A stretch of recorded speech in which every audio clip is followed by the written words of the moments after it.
kind of took over the radio station. And we got about 50 episodes in, and then the world shut down, and everyone was sitting around twiddling their thumbs. And so people like OPT said yes to us, Mark Bell said yes to us, Adrian Bosman said yes to us.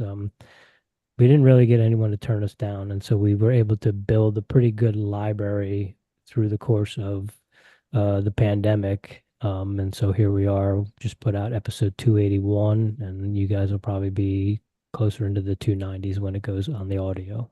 Did you So, ever follow any of OPT's programming? kind of, sort of. Jimmy definitely did. He worked with a gentleman, a coach who was an OPT, an OPEX coach. So he's got a little bit more experience than I do. Have you? Probably for about a year, around like 2015. Probably that whole year I was following a bit of OPEX programming. Okay. All You right. like it? I loved it. Yeah. Yeah, I me too. followed it until one, they stopped putting it out for free. And Mm. I also moved gyms that had a very high volume programming that I started following. All right. Yeah. Thumbs up, Jim. Yeah. Thumbs up. We are live, sir. All right. Thank you. All right, everyone. We are back, and we have some phenomenal guests with us this evening. We are joined by Lauren Weeks and Anthony Persini from the Hybrid Engine. Lauren is a three-time Hyrox champion. She's a Spartan Games champion and a seasoned CrossFit athlete. Anthony is a CrossFit Level 3 coach, a former Division 1 collegiate wrestler, which we're excited to get into as well. He has a deep experience and expertise in fitness programming and coaching. Together, they run the Hybrid Engine, a unique fitness platform that combines their extensive backgrounds in swimming, wrestling, weightlifting, marathon running, triathlon, CrossFit. They offer daily programming, guided tracks, hybrid add-ons, and much more, helping athletes build their own hybrid fitness engines. We are excited to dive into their journey and uncover the secrets to the secrets of their success. Lauren and Anthony, welcome to Airey Bros Radio. Thank you Thank for you. having us. It's an honor and a pleasure to connect with you tonight and chat. We have been following you for a bit, thanks to people like the Buttery Bros, Hunter McIntyre, as smaller CrossFit athletes. We are uh, intrigued by the hybrid model and the hybrid competition because Jimmy and I, when we first got into CrossFit, we thought we were going to be the next Chris Spielers, and then we realized how heavy barbells could get. And then that dream slowly went out the window. So we do love functional fitness and all that sort of stuff, but I think maybe the Hyrox model maybe suits some of our endurance things a little bit better than maybe the CrossFit Games and those sorts of things. So we're excited to talk to you. Another thing, a through line, Anthony, when we were researching and looking for guests and stuff, and I was looking at the hybrid engine, we saw that you were a Division One wrestler and that you wrestled for Oregon State. And so the through line is for you is that one of our former guests is one of your former coaches. We had Coach Steiner on during that time during 2020. And so actually, no, that was pretty recently, wasn't it, Jim? That was Y- last year. I Yeah. listened. Yeah. I listened. You guys had Terry Steiner on. Troy was my coach. We've We had had both Troy of on too. them. We've had Oh, both. did Yeah. you? I got to go back Yeah. and listen to it. Yeah, we've had both of them on. So that intrigued us. So we want to talk to you a little bit about wrestling and all that stuff, but fitness and all those good things that you got going on. So we appreciate your time and we're stoked to have you on. Awesome. Excited to be here, Before, guys. yeah, we're stoked to talk shop, but before we get rocking and rolling, let everyone know where they can find you, where they can find everything you guys got going on. So you can find us at the Hybrid Engine on Instagram. We also have our website is thehybridengine.com. Or you can find Lauren or myself at our own Instagrams is Lauren_E_weeks, or you can find me at a wild Parasini. Uh, or if you prefer email, it's this just the hybrid engine at gmail.com. So, like Rich mentioned, we fell in love with the Buttery Bros documentary that they made. I thought it was awesome. And Lauren, the minute I saw the Sour Patch Kids, I was like, I'm a fan. I'm in. I want to do High Rocks just so I can eat Sour Patch Kids all day. I am in. And so kind of with the High Rocks, you're one of the names that a lot of people know. Same thing with Hunter, is one of the names that a lot of people know. And you wound up having a really good race. I know it wasn't what you thought or intended, but you wound up getting second. You were a two-time champ prior. What were your thoughts on this general season and the World Championships this year? Um, it's just like performances aside, watching the sport grow, and even just through the season, like it grew from our first big race in Chicago that was in November. I would say massively until this World Championships, like 6 to 9 months later. And I was fortunate enough to get into the first US race back in like 2019. And their growth is astounding, and the community behind it is very similar to CrossFit in terms of super positive. People are very uplifting. It's more like it's more accessible. Because I am a huge CrossFit fan. It's more accessible than CrossFit in that when you go to an event, you get to compete against like the best of the best, no matter what level you're at. Where um when I was competing in CrossFit, I only got to compete up to a level that I could qualify for, which was never the game. So like I never could really compete necessarily against the best of the best. So to be able to toe the line with who are currently the best in the world right now, no matter what level I'm at, is something special. You mentioned the growth of it, and like I was saying to Rich, it just looks like a really cool atmosphere. What is that like? Do you get nervous? I know it's a longer endurance event, so it's kind of hard to be nervous that whole time. But before you get out there and get going, is it all those people, do you get nervous? I um I actually find this very interesting in that I don't get nervous, and that they're bigger events than I ever went to for CrossFit. And I think it's because I'm very confident in that I know I can do everything that's in front of me. Like I can run, I can put one foot in front of the other, I can ski erg, I can push a sled, I can do wall balls. So I think just having the confidence of knowing that I can complete this event is huge. I used to have tons of anxiety getting ready for a CrossFit event because there were things that I was not very good at. Like maybe I could sort of do it. Like I could walk on my hands, but when we had to do handstand obstacles, um, sometimes I could complete it, sometimes I couldn't. So there was a ton of anxiety surrounding that.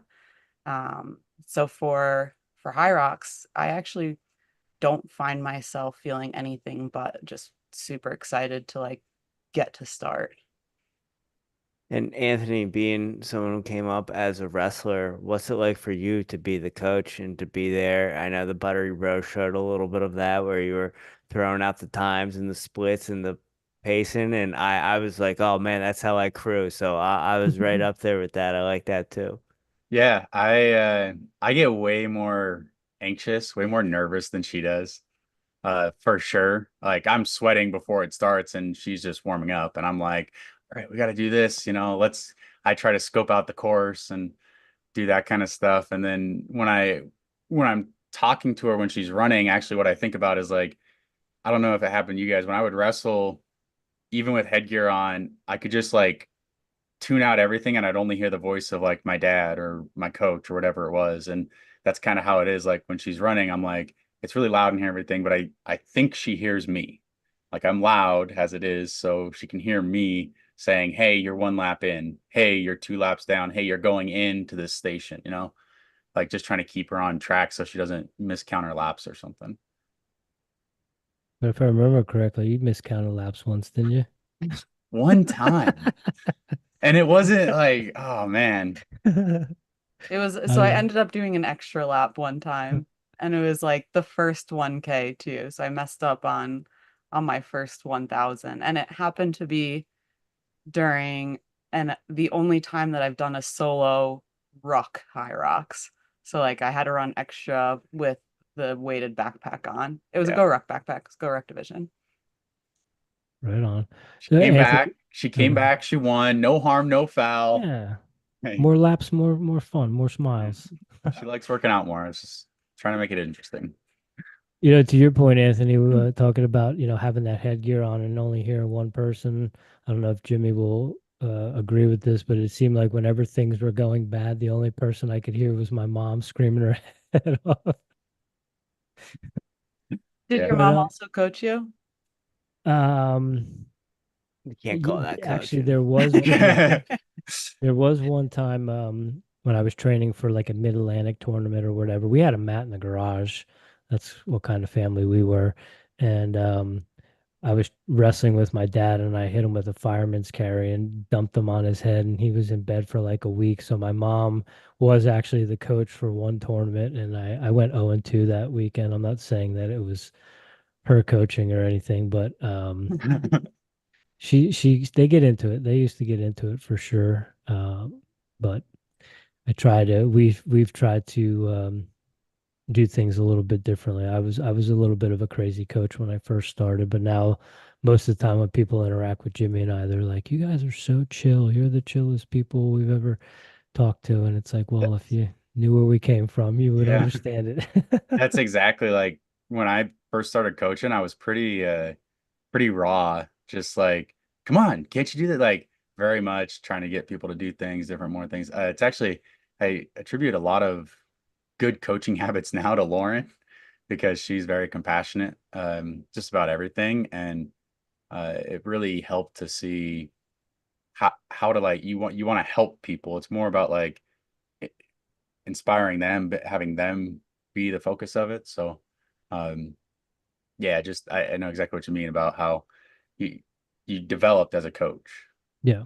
Yeah. Just And that's yeah, one of the reasons too why we do this, whether we're talking to people like yourselves or some of the coaches that we talk to, we are trying to present conversations that we wish would have been presented to us when we were coming up, like whether it's about training or whether it's about mindset, um, or just like recruiting, you know what I mean? Like you don't know how many awesome colleges and universities there are out there in such cool locations that, yeah. I don't want to say my guidance counselor failed me, but if I would have known about some of these schools, some of these coaches we talked to, I might have ended up out in Colorado a little bit sooner or maybe somewhere else. But it's Knowledge it's is power and it like is. in all facets. Absolutely. Yeah. So taking a step back for the fans that might not be familiar with what Hyrox is or what the heck we're even talking about right now, if you could Mm. kind of give the fans a little bit of breakdown of what it is and sort of, you mentioned it, touched on it a little bit, but how it differs from CrossFit and why so many people are saying it's going to overtake CrossFit here and maybe in a year or two or a couple years. I think the best way to describe it is it is a running event, but it's half running. So it's combining running with what I consider more grunt work. So there is like strength involved, but there's nothing very high skill based. It will be for somebody maybe sitting on the couch, like a couch to a 5K, it would be very difficult to just get up and do. I highly recommend training for it, but it is something that anybody can do. Like there's nothing skill wise that would take you out of it. So it's a total of 8K of running. You run 1K at a time. And after each 1K, you have a station, and there are 8 stations. Two of them are machines. So it goes 1K ski erg, then you do a 50-meter sled push, 50-meter sled pull. You then have burpee broad jumps for 3 meters. So then a 1K row, 200-meter farmer carry. After that, you have a 100-meter lunge, and you end with 100 wall balls, unless you're in the open women's division and they have 75 wall balls at the end. Is the sled the hardest part? Depends on the day, honestly. Some because of like flooring and temperature and humidity, it just varies from venue to venue. So sometimes the sleds feel a lot more difficult than other venues. So if it's at like a really humid venue, I would say yeah, it's the hardest part of the workout for me. But if it's not a super humid venue, I think the lunges are what I would say are the hardest, just because you still have another run, you still have 100 wall balls coming up. So mentally, you're thinking about how much fatigue you've already accumulated, and what you still have left is it's daunting, honestly. 100 wall balls is not a small number. You mentioned the flooring, and I believe that was something they brought up in the World Championships this year, just based on your lane. Now, is that something too, based on what lane you're in, that it could be easier on the far left and harder on the far right, or? Ideally, no, ideally it is going to be the same from lane to lane, but I mean, so carpet gets put down and you don't know what the flooring is necessarily underneath the carpet. And if the carpet is not brand new, some of them, because they're different pieces per lane, might be worn down more than others. And same thing with the sled. Like the more worn a sled is, the more traction there's going to be. So ideally, all the lanes are the same, um, but it's like impossible to tell. And you mentioned the venues. Is it always indoors? Uh, yes and no. I I know that you said always, so it should be either a yes or no. It is an indoor event. They've had two events that were outdoors. Um, three, three events that were outdoors. One they did like at an iconic venue in Berlin. They did it in an airport, and that one was outdoors. They've done one on the beach in Miami, and then they did one on the pier in New York. So they're willing to go outside of the box for something very special, like in terms of venue wise. But it is meant to be an indoor event, and almost all of their events are indoors, unless it's something special like one of those three occasions. Now, coming from an indoor track perspective, I know it Mhm. was you'd always get a kind of like that Fran lung type of reaction after an indoor race. Is that kind of a similar effect with the Hyrox indoors versus the ones outdoors? I haven't found that to be true. Okay. I know exactly what you're talking about. I've had Fran lung many times, but because of the length of the event, it can be anywhere from an hour to I've seen it take people 3 hours to get through. That's not high enough event like an intensity to be able to get that Fran lung. So Mhm. you need like kind of a shorter duration where you're going much more intense to get to that point. So I'd be surprised if I heard somebody felt that. Okay. So go ahead, Jim. Anthony, Lauren mentioned all the movements that are involved. Now, we know for CrossFit, to be a good CrossFitter, you don't necessarily have to do CrossFit. There's other things you might have to focus on. Is that the same for Hyrox? Yeah, I mean, it's good to have your like compound movements for everything. We do a whole bunch of like general fitness outside of just the high rocks movements. Like we do dumbbell snatches every single week. We do barbell cleans, power cleans. Like we use a barbell for several stuff. We do strength, like deadlifts, squats, presses, There's Olympic lifts. gymnastics, Yeah, we do like toes to bar, gymnastics, pull-ups. lots of core work. We do all that stuff as well outside because you want to have like fitness throughout your whole body, not just in those direct movement patterns. It really helps. And then we do focus on those movement patterns when it gets closer to the event time. Like instead of, right now we're pretty far away from event, we do high rock specific workout like once a week or once every other week. Whereas when it gets closer in that like 4 to 6 weeks out zone, we start to do maybe twice a week, maybe even three times if there's something we know we need to work on. Like, but otherwise it's a lot of the same movements as CrossFit, just not you won't see high skill stuff. I think in our program, actually, I think I've programmed bar muscle ups like twice. in a year. Oh, thank God. And I tell people to scale it down, Um, and I don't put them on the rings for ring muscle ups, but we do stability stuff on the rings. And there's a lot of other things we do that's not directly just for Hyrox or even DecaFit, like the other.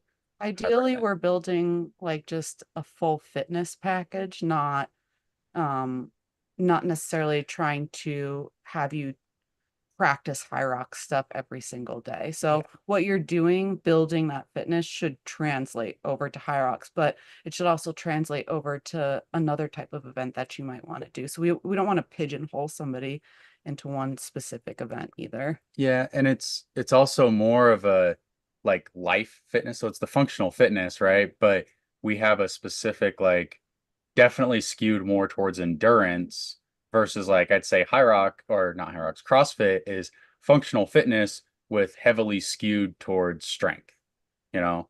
So it's just like if here's the center, we're just equally on the opposite sides of the center. And Rich, I'm gonna steal your thunder on this, so don't be mad at me. But we know you guys like to do the double threshold, and that is like one of our favorite topics this year because we've been talking to a lot of track coaches, a lot of cross country coaches. I am interested to know, and I'm sure Rich is gonna have a bunch of questions off of this one, but I am interested to know, are you just doing double threshold with the endurance pieces, or are you actually doing that with some of, wall balls or other movements like that? I'm gonna start. So in terms of like a double threshold day, it is just the endurance pieces. And we like to try and minimize the risk of injury. So like the morning will be a run threshold, and then the evening is a threshold on a machine. Because the athletes we're working with are not necessarily pure runners. That's not the only thing they're going for. So they can get the benefit of a threshold session without necessarily making them both running. We do have other threshold workouts that you would see like a 3 minutes on with 1 minute off times 5 rounds. So you're still in that kind of threshold range using wall balls, cleans, burpees, but that's not going to be one of your threshold workouts on a double threshold day. But we do use that type of workout. We don't ever label it as threshold. We don't ever tell our athletes that this is a threshold workout. It's just written there for them to do it, but they should be like when you're doing something like that, a 3 minutes on, 1 minute off times however many rounds. Essentially, it is a threshold workout, and that's where we add in different movements. Are you utilizing heart rate training at all with the threshold? Because I heard you had said you had been doing some stuff thinking you were doing threshold, but you were severely underselling Yeah. yourself for a while till you got some tests done. Yeah, so I monitor my heart rate. I'm not using a strap, so I don't fully trust what's on my wrist. Which is why I do the testing. We bought a lactate threshold test for the Oh, house. let's go. So I do blood testing for it. Uh Probably not as often as I should. But that's how I know my I what should be my threshold paces. Now, it's not as accurate as like an athlete who's doing it every single time they're working out and making sure that they're staying within their threshold zone for that day. I just get a general idea when I test of like where my zones are and where I can be, and then I retest at whatever point I feel like I need to retest.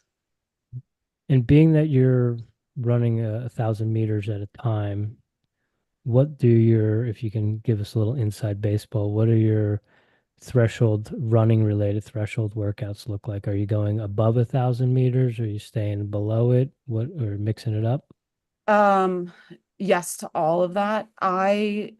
Because of like the home situation we have where Anthony's working, I don't have a nanny. I'm also in charge of like our little girl who's just turned 2 weeks ago. Um, Congratulations. thank you. Yeah. She's in her we're gonna say terrific twos. Jimmy Um, still is. yeah. Because of that, I don't do a ton of my threshold work on the road or on a track because I am not capable or not strong enough of hitting those zones or those times while pushing a stroller. So I do a lot of mine on a treadmill. And because of that, I go by time and not necessarily distance. And my ranges, I will have thresholds there that if I'm going to do a high threshold, that is as short as 90 seconds times however many rounds. And in that case, I'm giving myself, if it's a high threshold, I'm giving myself 30 seconds rest. Or if I'm doing a normal threshold, it could go anywhere up to, I think my longest duration is 15 minutes. And what do I give myself? Is that a 3-minute rest? 15 minutes would be 3 minutes. I think 3-minute one rest. time I've programmed a 20-minute one. I don't even remember that one. So, So Okay. Do you like so running it that? does vary. Like I'm all over the spectrum, and we're kind of working through different time durations. Are you doing a long run for this type of event? Are you getting in like a longer, maybe like 10, 12-mile run? Yes. Yeah. So this week, my long run, I actually was in a race, so that I counted that as my long run. But yes, so once a week I am getting in a long run. The duration, depending on like what my trainings look like, and if I'm in a strength cycle, it's anywhere from 10 to 16 miles, I think might be the longest that I've gone up to on a long run. And I heard you mention you'd really enjoy running in the mountains. Yes. Is there an Um, ultra marathon in your future at some point? 100%. Yeah. Oh, I would, okay. yeah. I want to be in the ultra world very much. I know it's not ideal to be training that way right now while I'm still pursuing Hyrox. Um, but as I like get a little bit older and start to like let that go, yes, I want to be in the ultra world. I want to pursue a pure marathon. Um, I'm not a good technical runner, so anything I pick, I want to be very low technical. I love But climbing up. Descents are a big weakness for me. you can improve that though. With practice, sure. Yeah. How about you, Anthony? I know you kind of started your fitness journey after college doing marathons, and you had a pretty impressive stat as far as running, I believe it was a sub 3 marathon and like a 3:15, was it bench, right? yeah. Yeah, So that that, was in April of this last year. So is that 3 months ago? Yeah, 3, 4 months ago. Wow, that seems a wow. lot sooner than I feel like it was a long time ago. I ran a sub 3 hour marathon. It was all downhill. Well, 20 miles of it was downhill. I'm much better at downhill with momentum than anything. So I ran a sub 3 hour marathon, and then I went and benched 315 in the same day. Uh, that was just like something fun I wanted to do. That was the fourth marathon I've ever ran. I would run an ultra. I would do some of those. I'm still keeping my mileage up. I do 40 to 50 miles a week right now. Just in running. I'm not as because I don't have an event, I'm not as consistent with my threshold running as I should be. Like last week I only did it once instead of like twice in the week. Um, so as far as like the structure of the threshold goes, if I can put a date to an event that I'm training for, I'll be consistent. But for right now, it's just like lots of aerobic, lots of low, easy stuff, long miles. Yeah, Nothing wrong but with that. I would love to do a longer run. I've done a 30K, a couple like 4 marathons. I don't think I've done a 50K. No, I haven't done a 50K. It was a 30K. And then um but my mom has ran Cornerstone Park in Las Vegas where they have the 6 hour, the 12 hour, the 24 hour, and the 100 miler. And I've helped crew a little bit for her. And I would love to be able to go run for like the first 4 hours and then crew the rest of the time for Lauren. That sounds like my ideal running situation. You'll I have mean, to be a lapped course. you guys are in you got the Wasatch 100 right in your in your But right in our backyard or maybe your backyard. front yard. Yeah. Yeah. One There's a of lot of, one of the events I'd actually really like to do is Hood to Coast. oh yeah. Mount Hood to the coast. I've heard that one's really neat, and it's a lot of running with the standing by the van, running 6 to 12 miles at a time.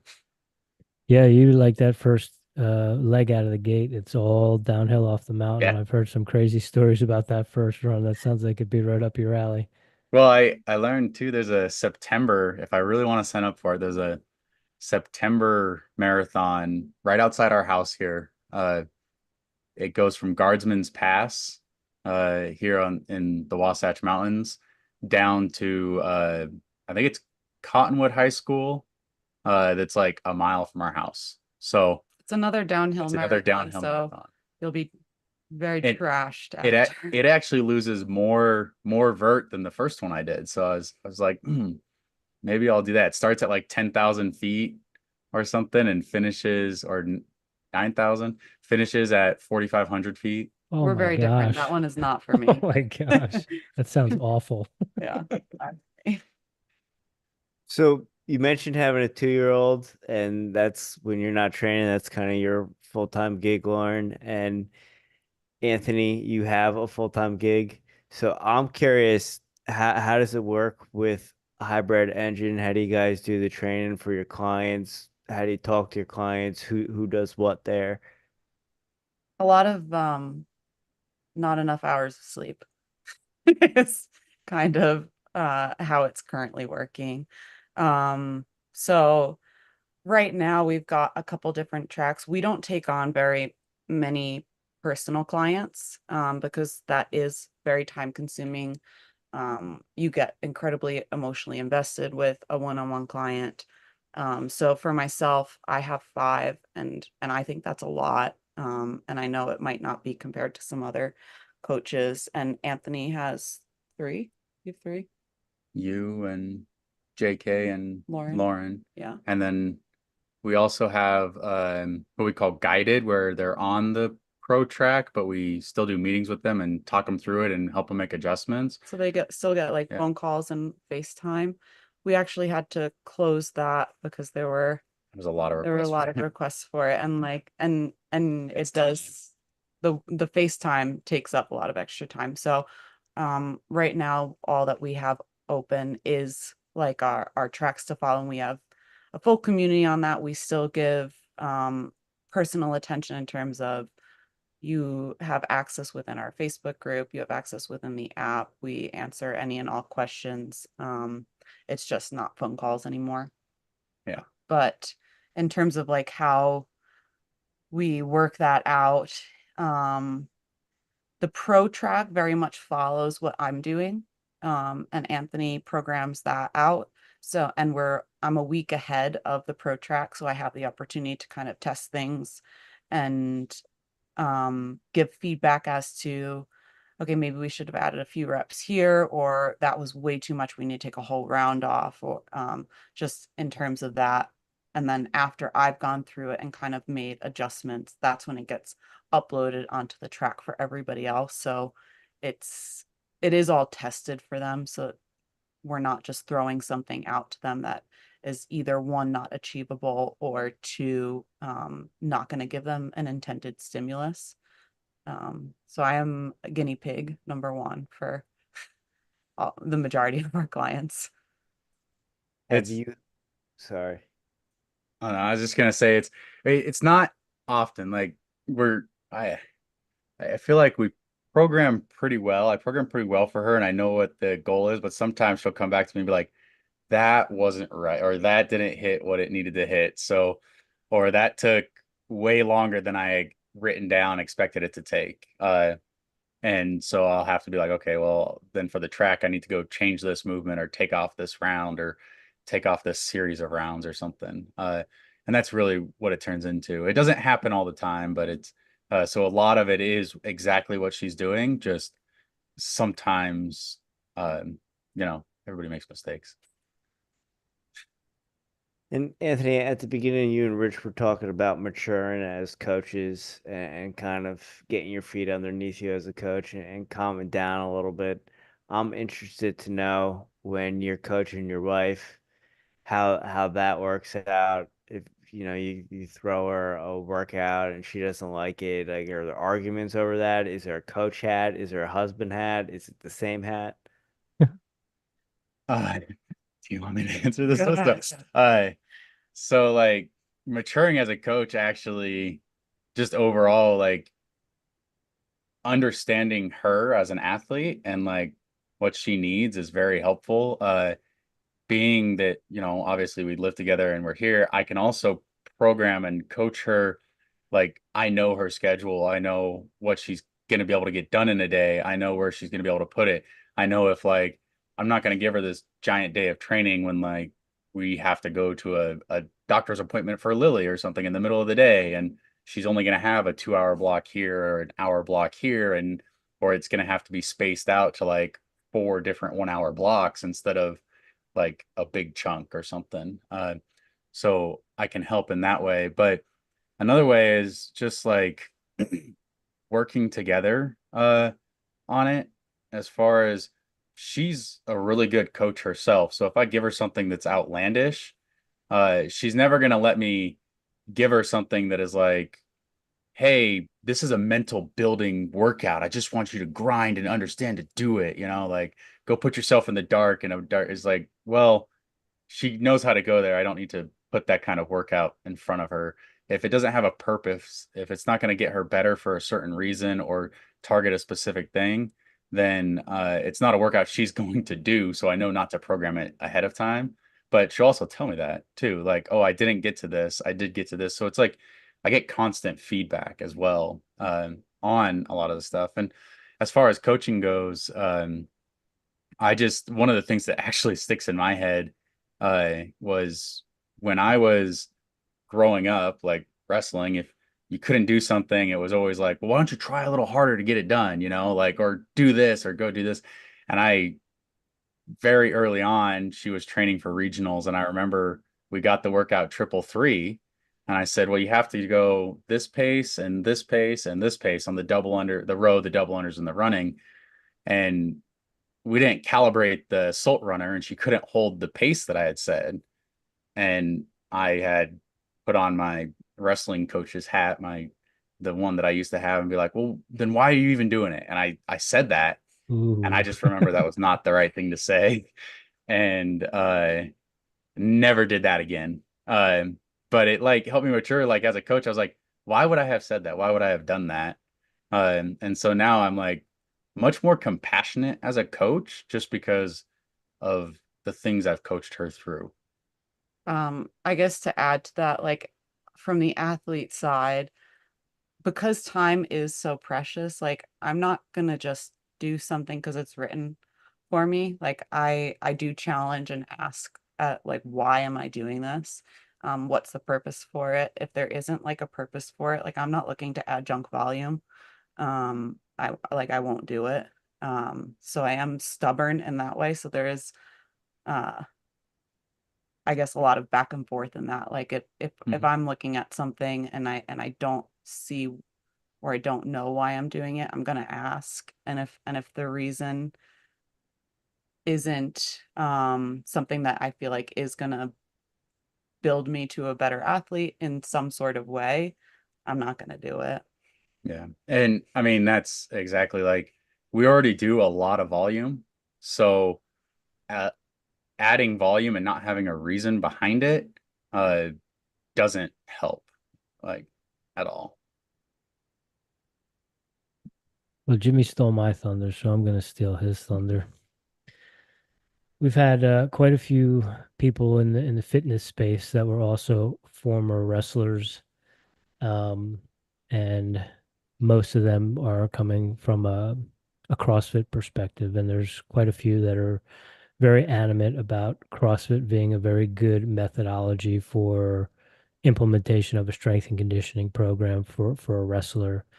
Curious, with your experience both at the Division 1 level as a wrestler, I'm sure maybe strength and conditioning was probably a little bit different then than what you do now. What are your thoughts, Anthony, on say the best things or the best methodology for wrestlers? I actually do think CrossFit would be great for it. So growing up, and I actually didn't know this until years after college, in 2006, my high school assistant coach went and got his L1 and would have us do like little CrossFit workouts after practice for some of the guys. And we didn't know what it was. And it wasn't anything with a barbell, but we had a couple dumbbells and he'd be like, all right, he'd put us through like little workouts, like little 10 to 15-minute things.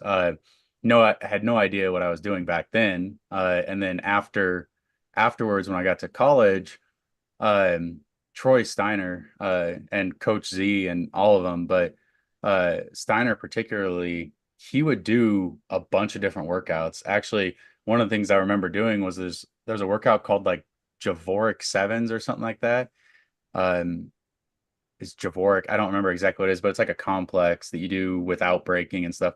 Steiner, him and I did that together. I didn't know what we were doing. I thought he just made up a workout and we were doing it as our strength and conditioning. And for me, one of the things I used to do is we'd have our summer lifting program.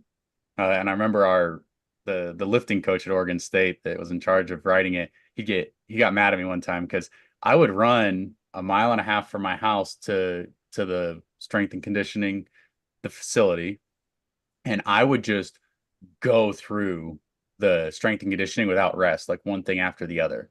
I'd just keep going, boom, boom, boom, boom. And he was like, "You got to rest. You got to add different weights to it and stuff." But that's just how I approached it. When it comes to wrestling, I was much more fit than I was skillful. In terms of like as a wrestler overall, I think my college career I was like 10-8, 10-9 or something on the varsity. And I wasn't like spectacularly good. I never made NCAAs.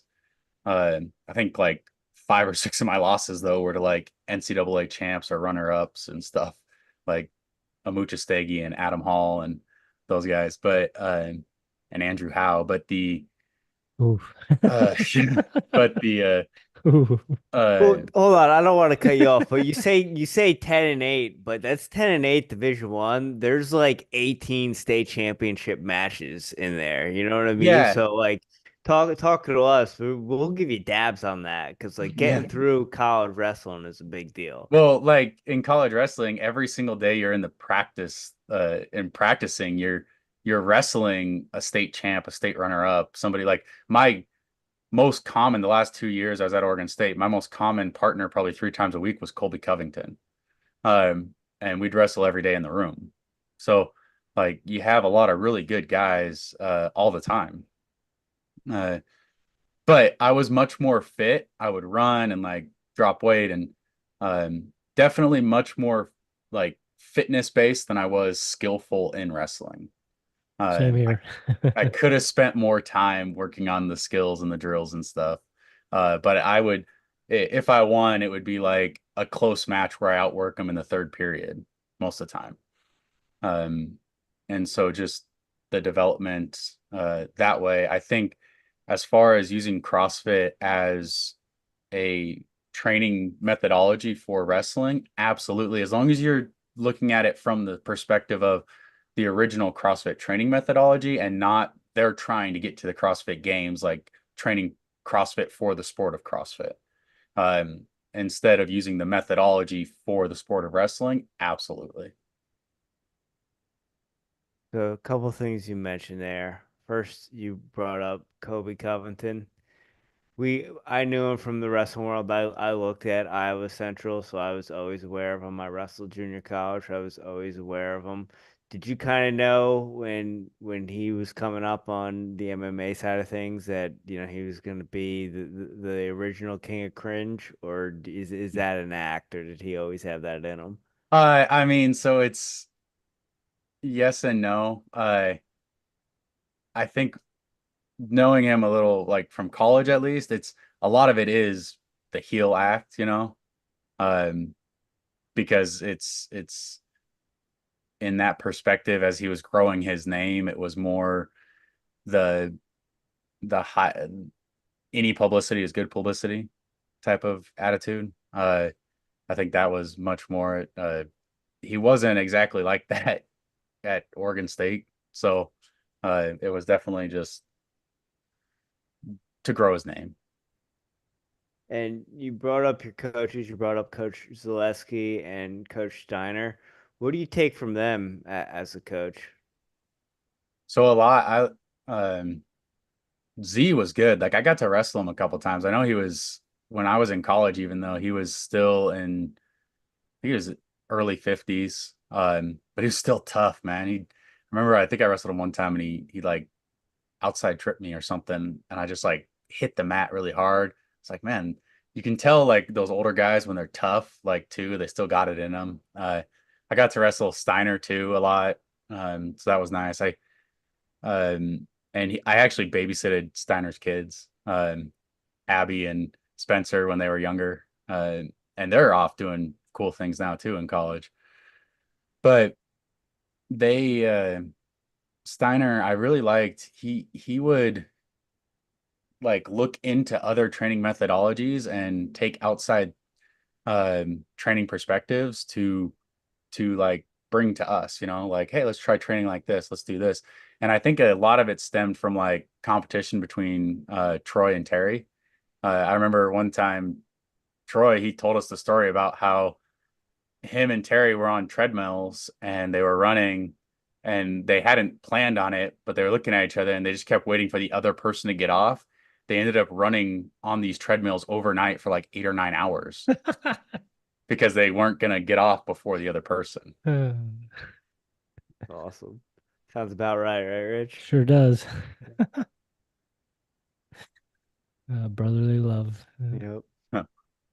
Lauren, I got a question for you. Watching the documentary with the Buttery Bros, they kind of show your progression of winning your titles and taking 2022 off because you had a child. I'm a man, so I'm sorry if this question offends you. But what did first of all, like how did you come back after having a kid and win again? And what did that do to your body? So yeah, 2022 was the year, 2021 to 2022. I was pregnant with our now 2-year-old Lily. I guess like people like you see all these workouts where people will put like a wall ball on their stomach to try and mimic a pregnancy. And then they'll finish the workout and they'll talk about how hard it was. What I will say is like when you're growing a baby, it's slow. So like I didn't wake up one day and have like 25 extra pounds on my stomach. Like that just kind of accumulated. So I never stopped training. My training did change as I got further into the pregnancy, but I stayed active. And I have found that incredibly beneficial. I definitely recommend working and talking with doctors, but if you are able to and you're healthy, I would encourage any and all women to stay active through their pregnancy. I think not only did it help while I was pregnant, but it helped significantly in my recovery afterwards. But all that to say, like, I didn't wake up 8 months pregnant with 25 extra pounds on me. Like it built slowly. So I had time to adjust and accumulate on a day-to-day basis. Um, and then it's just interesting. So after I had her, like you do lose a ton of weight, like right away, like baby weight, fluid weight, like placenta's out. So it was, but then your uterus is still significantly enlarged and it's almost like a slightly filled water balloon. I don't know how to like describe it, but it's like squishy and it doesn't feel stable. So in terms of like body after, I definitely immediately felt lighter in that it was easier to breathe, like it was easier to eat because I'm short. So she was like pretty high up on me. Eating in the last month became very challenging because I would have to eat hours before I'd go to bed. Otherwise, it was like sitting too high and I would get sick if I tried to lay down. So like there was, of course, a lot of trauma and discomfort through the labor, but afterwards there was a lot of immediate relief. Um, and I know your question was what it did to my body, but basically for me it was so I did have like some like a little bit of tearing, so there was some stitching done. So I had to be very careful in terms of like I couldn't sit on a bike for a while, like that was painful. Um I felt like I had a sloshy water balloon in my stomach for a bit until that like started tightening back up. Um but I felt, I mean, besides being super tired, like I was excited that I could eat when I wanted to and like just simple things like that. Um, and one of the big questions I get asked is, what did I do after? And the first thing and the biggest thing that I did was walk. Like it was as simple and straightforward as that. It was walking. I think like helping with blood flow was helping with recovery, helping with um just like mentally for me, it was nice to get moving. Uh, I had a summer baby, so I could go outside and walk with her without like having to bundle her up crazy. I just needed to have her covered. We also had a treadmill in the garage, so I could put it up on an incline and walk. But that was like the beginning of the road to recovery for me was literally just walking. How long did it take you to get back to you felt you could do a competition? Like at what level? Where you felt like yourself again? Oh gosh. Where I felt like myself again, yeah, probably 8 to 10 months. But I don't know. I mean, I don't know if I'll ever be the same self that I was. Like, I don't even know if that's true. Like, I don't think I'm the same self that I was to this day yet. Like, I don't think I ever will be. Like, I've definitely forever changed. But like fitness wise, I did do a competition significantly earlier than I would recommend to other women. And it went great. Like I felt great. I listened to my body, but I don't want to necessarily like put that out there and say that other people should do the same because I think we're all different. Our recovery is all going to be different.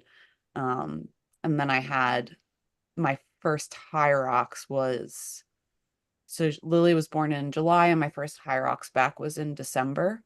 Um, and I definitely did not feel very fit during that Hyrox. But uh even just like 2 months later I did another one and there was like a world of difference. So like a little bit of time kind of when it's that postpartum time does make a huge difference. So like 2 months later than that I did another one and I felt so much better. And then um I had another race 3 weeks after that and I wasn't able to recover very well. And actually like the one after that didn't go great because my body was not able to recover with a 3 week time period. But then the one following that was Worlds. And I felt great there. But then that was 10 months postpartum. So you mentioned 8 to 10 months to kind of feel like you were back to where you were, even though you said you don't think you'll ever be the same. Was there any frustration? Was there any, why did I do this? Anthony, I hate you. I can't believe you did this to me. Anything like that? Probably not during like the recovery, but while I was pregnant, yes. Like, yes, like when she was still in me, especially I think like when I got to 34 weeks pregnant, I started getting what they called lightning pain. So it's basically the head of the baby is pressing on a nerve in your cervix. So any oh Running. yeah, running like lots of different movements would then like push on that nerve and it was excruciating. Um So yeah, no, there were moments while I was pregnant that that feeling was there, but not afterwards, no. Well, you have sold me even more on never wanting to have a child. I want more. It was breezy. Yeah. Do you You feel got like all you the Sour Patch Kids, right, Yeah, Anthony? right. do you That's, feel that's something I was gonna tell you. The Sour Patch Kids, I make sure to go to the store before like every big competition and buy one of the big packages to make sure she has it to travel with because we don't know if it's gonna be at the end location. But I was really strict on myself while I was pregnant. I didn't have any, because I was still doing some races while I was pregnant. I didn't have any Sour Patch Kids during that time because um I didn't drink any coffee. Like I I was She was very strict. very strict. I was afraid of like the red dye from the Sour Patch Kids somehow affecting the pregnancy. I don't know if that's true or if it could happen, but better safe than no, I sorry? was very regimented while I was pregnant in terms of what I was allowing into my system. With some of those things that you incurred leading into birth and then giving birth, do you feel like you have a higher capacity or threshold for pain tolerance or pushing harder? I like to say that because I think it's funny. But in reality, I think I've had a pretty high pain tolerance for the majority of my life. Yeah. Maybe not the entirety of my life, but like the majority of it. I do, when people ask about it, I do think it's funny, like to say, yeah, well, I've been through labor, but I, I, I do believe that I had a very high pain tolerance even before. Yeah. Yeah. Well, you're ready for 100 miler, so She wants to do I one. do. She definitely does want to. I think there'll be a time coming up that it'll happen. At least an ultra first. I think the first thing will be like, hey, let's go do a 50K. Okay, let's go do 100K. I know, and I understand, and I might be underestimating just dive into the deep the end. damage that it can do on your body, but that's actually not like just that's not what I'm worried about. I'm more worried about fueling and digestion and like those are the things that make me nervous.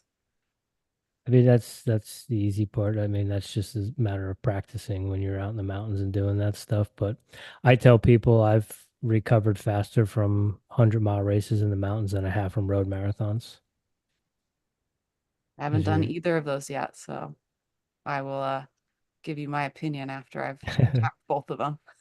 yeah. I mean, I think you know, leading into my first 100, I did a pretty good amount of volume, but the last one I did last April, I didn't do more than 45 miles in a week for probably a year. Now, Really? a lot of that is relying on experience and that sort of stuff. But on the flip side of that, when the first time I did Leadville, I was up close towards 100 miles for 85 to Do 95 you miles. do you have kids? No, I can barely take care of myself. You never know. I mean, that's what I thought until we had one. But do you make it work?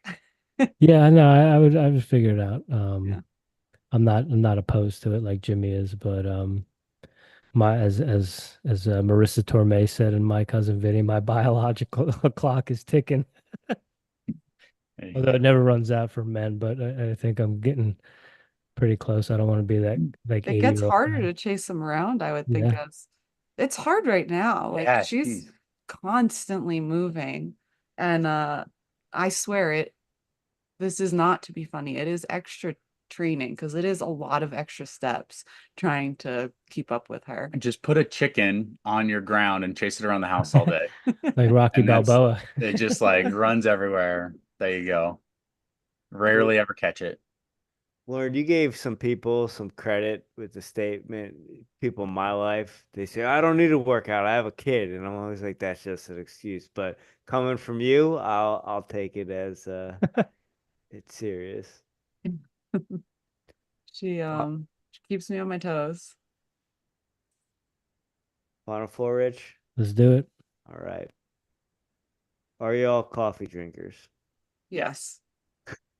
How do you brew your coffee and how do you take it? So we have what it's called, like an espresso machine.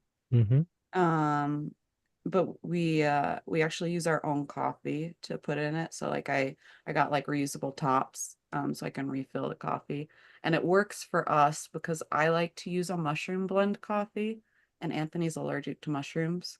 So we can Bummer. individualize, like make our own coffees using the same machine, and I'm not going to put him into some sort of anaphylactic shock because I want a mushroom blend. So it the machine, the way it makes it actually, like, somehow I don't understand how, but it makes it like a creamy coffee to begin with. Um and I mix a protein and a greens blend and I shake it up, and that's what I use as a creamer in my mushroom coffee. And I am way different there. I uh I just get like a light, usually try to get like a light breakfast blend or something. Like the light roast. I was told it has more caffeine in it. It does. So and I put that in the pod and then I put the top on it, go in there. And then I get these caramel protein drinks, premixed caramel protein drinks, and I just pour half of those into my coffee every morning. So I get like a protein coffee, caramel Okay. coffee. All right. What kind of mushrooms you rocking with, Lauren? You like cordyceps? So right now I'm using the brand called Think. I think it's just called Think. Mm-hmm. One of them has turkey tail. I have like two different kinds. One of them has turkey tail and um the other one's lion's mane, Okay. I think. Have you used cordyceps at all? I don't think so. I could be You wrong, but I you don't think should, so. if I you should haven't, look you in. should try it when next time you do one of your double threshold workouts. It's a pretty unique fungus, and it was discovered in the Himalayas by the Sherpas. They saw that some of the yaks were eating this fungus, and then they would bound off and have Do endless you energy. like normally get it with a coffee, or do you take it with a You can pill? get it with the coffee. There's I either will use Paul Stamets quarter reishi, or on it has a Shroom Shroom Tech Tech. Sport that is predominantly cordyceps. And then there was a coffee roaster at a Boulder. Jimmy, do you remember that coffee? Well, I know Four Sigma has the Four That's cordyceps. Sigma the one has that it. I'm Yeah, drinking right now, is Four Sigma. Four Yeah. Sigma has it. And then what was the guy in Peak State? Peak State Coffee out of Boulder. You can actually get whole roasted beans with the mushrooms in it. I don't know how they do it, but so if you're into grinding your own beans and that sort of stuff, Peak State does it. But What yeah, I I'm mean, worried about is I've done a little bit more research and I saw that a lot of these coffee blends and coffee brands are using fillers. mhm, So you're not really getting as much of the mushroom benefit as you would think you are. yeah, So I think I need to delve in a little bit deeper to find out whether what I'm drinking actually even has a significant amount of mushrooms in it or if it's a bunch of fillers. yeah. Well, you know what we started doing too in Denver, and I'm sure you might find them in and around Salt Lake, is the farmers markets. We were able to find in Denver. We actually befriended one of the mycologists and he had him on the podcast a while back. But I was getting my cordyceps from him, and I was putting them in my coffee grinder and grinding them up. Or you can just take the whole mushroom and put it in your coffee and just soak it in there. So was he just selling mushrooms or was he also selling coffee? He was just Mushrooms. selling mushrooms. Mushrooms. Yeah, it was like And then you just blend it and put it in your coffee grounds? Is that how you did it? I would either blend it and then put it in, and after I brewed the coffee, and After then I brew. would just kind of mix it with the creamer. Or he was saying that you can just soak them in the coffee, and then afterwards you take the mushroom out. You You, can eat it if you want, or you can throw it Interesting. away. did you ever watch the show Last of Us? I have not.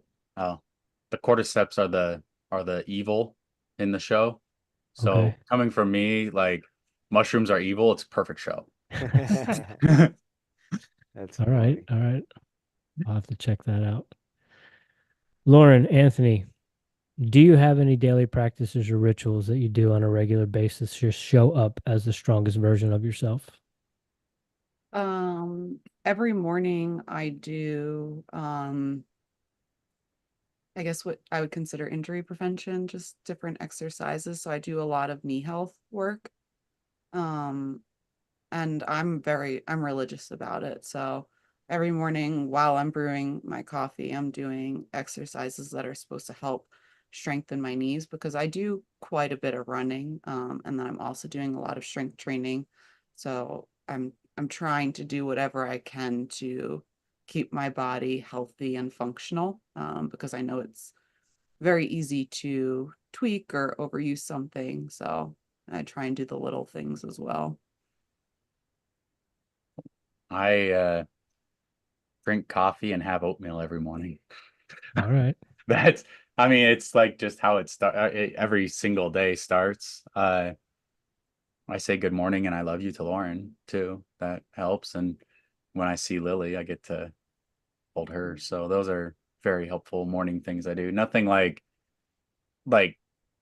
practiced religiously. For a while, like I lost a lot of weight last year. Finally, like, ex-college wrestler, gains a bunch of weight, story as old as time. So I was about 230 and I dropped down to 190 and I've been able to hold about 190. But when I started that, some of the things I would do is like I'd have to force myself into, I must do for all of May of 2023, I did 100 pull-ups every single day. For all of June of 2023, I did 100 air squats every single day, or 100 squats of some weighted or anything. For all of July, it was like push-ups. And then I started like, I had to track my food. Um, and I had to like weigh myself and track my food every single day. And so it's more at night now. Maybe would be the more I make like a drink that I'm going to take to bed. I make sure I weigh myself and I take a photo, and that's every single night. All right. Was some of that sympathy weight? Yeah. I A lot of it was I gained, but while she was pregnant, actually, and I never lost it. She started working out again, and I was still just working. Lauren, are you doing knees over toes stuff? I do a lot of the knees over Yeah. toe stuff, yeah. Okay. And I 100% believe in it. I originally started doing it because I was having a lot of pain in one of my knees, and the pain went away, but I didn't stop doing the exercises because I think they can only help. All right. Yeah. Anthony, I always say to Rich, there's two types of wrestlers. Those that get big and don't look like they've ever wrestled, and those that are obsessed with fitness. Yeah. Well, I got upset with fitness right after wrestling, and I was always afraid of hitting 200 pounds. But I got like that's just where my body has settled at for the most part, was like that 190 to 205 zone. But then I started to get big when she was pregnant. I was eating all the ice cream and she wasn't getting it. I thought she would eat it, but she didn't. Uh, but it was an excuse for me to get it. And I kept eating because like after wrestling, I went from wrestling to running marathons to CrossFit. And I kept eating like I was still wrestling. Like I just ate all the time because we'd work out so much that I could just eat whatever I wanted and get away with it. And then I hurt my back, ended up having back surgery, gained weight, lost weight, gained weight, lost weight. And then again, when I was like right at 200 when she got pregnant, and then I was like 230 after. I can relate with a lot of those tendencies, and Rich will back me on those. Yeah. Like I wrestled at 165, 157, 165. And then um I think what NCAA's or spring break was like March of my last one was March 2011. And I think by the time I graduated and ran my first marathon in June or July of that same year, I was 200 pounds. Nice. I can relate to all of that. What are you all listening to right now? Music, podcasts, audiobooks? Are you reading anything? All of that. All of it. So workouts, I listen to music. Long runs, I listen to audiobooks or podcasts. And then in terms of audiobooks, there's an author out there called, oh my God, I'm blanking on her name. Sarah Mass. Sarah Mass. So I'm a huge fantasy fan. I love magic and world building and all that. So like growing up, I was a huge Harry Potter fan.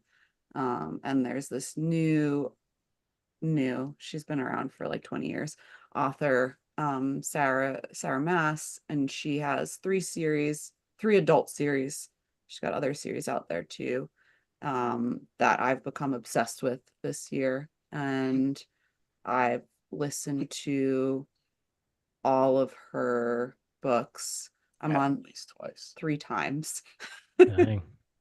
There's a 7-book series, there's a 5-book series, and there's a 3-book series. And she's listened to every single book 3 times. Dang. Yeah, That's I'm impressive. a little obsessed. Yeah. I love magic, and I actually tried to look for other series like along like the magic fantasy line, and I tried one and I read through the whole series, but I didn't love it. I didn't feel like the author did a great job with the world building. So any suggestions I'm open to, so I'm not listening to these series for a fourth time. What about you, Anthony? I listen to music when we're working out. I listen to podcasts and audiobooks when I'm long runs or just anytime. And I'll like leave a YouTube video on and stuff when I'm like doing dishes and stuff. I listened to all the books when she did. She was interested in it, so I was interested in it. And I love fantasy books and all that stuff. Like she's talked about, I was really obsessed with like the Harry Potter books when I was younger, the Inheritance Cycle, so like the Aragon type book, and I've listened to like the Witcher books, all of those ones, and there's a couple others. Sometimes I actually, for a while, I was I'd listen to like textbooks, so I'd like get books on running and listen to it while I was going. I listened to like mental game books, like the Inner Game of Tennis, and listened to it when I was running, and just like sometimes I listen to books like that. Um, but otherwise, if I don't have an audiobook currently, I just listen to whatever podcasts are out. What do y'all listen to when you're working out? Like what kind of music? Yeah. I have a jumbled playlist that I just call workout music, and whenever I hear a good beat in a song that I like, I add it to that playlist. So it's a really long playlist that has music all the way from like 90s Look at what the to title like of mine is. 2016.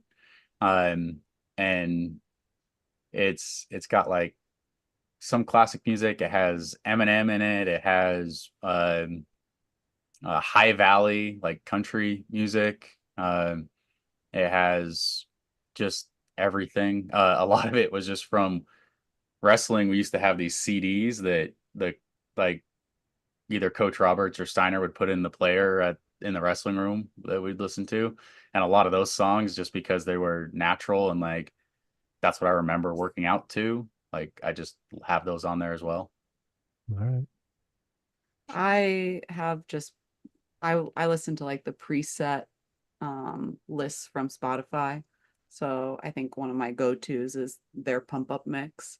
But I've also become very intrigued by Megan Trainor recently. So I'll go to her playlist and listen to her songs too. I have I forgot to say, you guys, because we were talking about the audiobooks. Uh, I want to write 100,000 word book because she loves magic and stuff and fantasy. So I wrote 100, like, I want to make 100,000 words. I have 60,000 words written of this 100,000 word book, about a fantasy world and stuff that is Lauren and I, how we met. And that's like tied into the novel. That's So awesome. maybe one day I'll put that out. But yeah, we like the fantasy books and stuff. very excited for in a couple of years when we can read to Lily the Harry Potter series. Right on. Last one we got for you. We know you love Sour Patch Kids. We know you gave them up during pregnancy. Anthony, we think you like ice cream. Do you have any guilty pleasures? I don't know if this is a guilty pleasure, but we get sushi a lot. Okay. I wouldn't say it's like not healthy, but it's also not the healthiest. Um, It's rice and fish. Like it's healthy, right? We make a there's lot some of other rice bowls. fillers in there too, though. Uh, But I would say that's a guilty pleasure that we indulge in quite a bit. You have a yeah. go-to roll or sashimi? No, we have a pretty eclectic, I think, kind of I all, yeah. I order a lot of them. I know that Lauren likes the she likes salmon and she likes crab, like the crab salad stuff. So we'll get a lot of like California roll spin-offs, but we'll also like I really like different types of tuna and escolar and eel and stuff. So I'll get like the fancy rolls. And there's a place where we'll get sushi from that will they have like a steak roll that's really good. Oh, I'm Like in. so I like that. As far as like other guilty pleasures, if I gave into it, I have a huge sweet tooth. I could eat ice cream and cookies and candy all day, every day. That's kind of when I gained all my weight. Where I was working at was right across the street from a Maverick convenience store, and we'd walk over there, and I would get like gas station candy bars and energy drinks and Rice Krispie treats that they had at the counter. And Oh yeah, we know those. so no, yeah, not having that actually really helps. You have a go-to candy bar? Usually I'll get a Twix, sometimes a Twix. Reese's. Yeah. Okay. What about you, Lauren? Do you have a go-to candy bar? I don't. Usually, like for me, the only I think the only time I really have candy is during an event for the quick sugar. Mm-hmm. And Sour Patch Kids actually aren't my favorite. Like I like the taste of Swedish Fish better, but I Okay. found that Swedish Fish has like a harder coating that's Yeah. harder for me to chew while I'm running or working out, where the Sour Patch Kids are softer. So I don't like them as much, but they're easier for me to ingest while I'm working out. It's a tool. Have you ever played around with Morton? hmm You I have? have. I've found that I like their caffeinated. I haven't tried any of their drink mixes. I've only used their gels. I Mm-hmm. know they have the drink mixes as well. Yeah. I like their caffeinated drink, or their caffeinated gel. I've tried their non-caffeinated one. Um, I'm just, I don't know why I just don't like the non-caffeinated one as much. I definitely would prefer the caffeinated one. Are you allowed to take hydration? Yes. So you can carry hydration on course on a normal course with you if you wanted to like wear a belt or something like that. And on course they do have like water stations. Sometimes they'll have something other than water there too. You need to be super careful running by it. I have slipped and fallen because people like Mm. Spilled water. spill there. And then like when you run an elite race, they spoil us and they let us like put our own Bottle. whatever we want water Yeah. bottle on like a table or something, but you won't like you'll only see that in like one of the elite races. Okay. Curious. I You don't appreciate usually that. see that in the But you can carry it like if you're in a regular race, you can carry it if you want something yeah, that you're mixing. people do run with like running belts and water and stuff. You're not allowed to have anybody, you're not supposed to be allowed to have anybody from the audience or the crowd watching you hand you anything or hand them anything. Okay. So But you can bring it you yourself. can bring it yourself though, or leave it on the table that they allow for the elites during like the bigger races. All right. Well, we do appreciate your time. I'm definitely going to keep my eyes peeled for Hyrox down here in the South, or maybe back home near New Jersey or New York, and They're dip my fun. Let us dip know my if you go toes to in the one. water. We'll Yeah. Yeah. gladly connect with you. The sled is the only thing that really scares me. How big are you? It's hard to tell. Um, I mean, when I'm racing, I try to be under 135 pounds. Right now, I'm probably about 140. I'm about 5'4".